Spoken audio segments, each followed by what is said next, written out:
আসসালামু আলাইকুম। আশা করি আপনারা সবাই ভালো আছেন।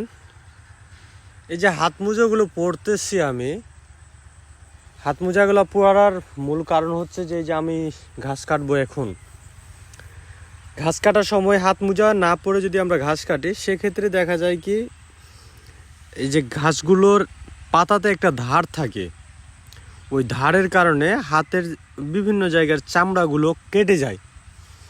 আর একটু একটু একটু একটু করে চামড়া কাটতে কাটতে, আজ একটু কাল একটু করে কাটতে কাটতে হাতের অবস্থা খুবই খারাপ হয়ে যায়।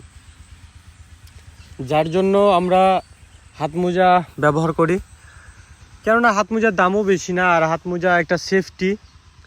আর দ্বিতীয়ত, এই ঘাস আপনারা দেখতে পাচ্ছেন যে ঘাসগুলো অনেক বড়, প্রায় 6.5 ফিট মতো লম্বা।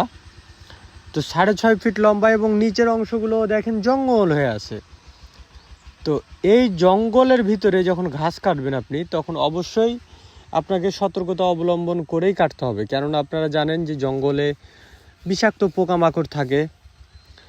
যখন বিষাক্ত পোকামাকড় আপনার হাতে আক্রমণ করবে, তখন আপনার হাতে হ্যান্ড গ্লোভস থাকার জন্য কিছুটা হলো আপনি সেফটি পাবেন। আবার আমরা পায়ে জুতা ব্যবহার করি। আজকে আমি বাইরে ছিলাম, আজকে আসলাম রাজশাহী থেকে। তো আসার পরেই আমার ভিডিও ছিল না, ভিডিওর জন্য আমাকে সকালেই চলে আসতে হয়েছে।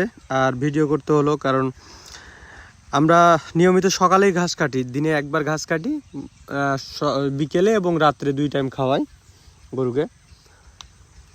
তো জুতা আজকে পরতে ভুলে গেছি, আমি জুতা না পরেই চলে এসেছি।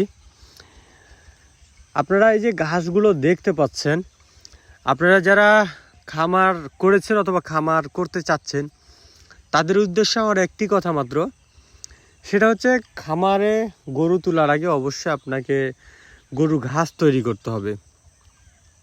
কেননা আপনারা জানেন যে যদি আপনি ঘাস না চাষ করে খাদ্যের উপরে নির্ভর করেন, দানাদার খাদ্যের উপরে, তাহলে এখন বর্তমানে দানাদার খাদ্যের এই পরিমাণ মূল্য যে আপনি দানাদার খাদ্যে পোষাতে পারবেন না। কেননা 1 বস্তা দানাদার খাদ্যে আপনার মানে খুদির কথা যদি বলি, 1600 টাকা বস্তা খুদি, এবং ভুট্টা প্রায় ধরেন 1500-1600 টাকা ভুট্টার আটা, অ্যাঙ্কর ভুসি সব মিলিয়ে আপনার অতিরিক্ত দাম। তাই আপনি যদি ঘাস দেন, সেক্ষেত্রে কিন্তু আপনার কোনো প্রকার যে আপনার দানাদার খাদ্য লাগবে বা আদার্স অন্যান্য কোনো ভিটামিন টিটামিন কিচ্ছু লাগবে না। কারণ ঘাস হচ্ছে ন্যাচারাল।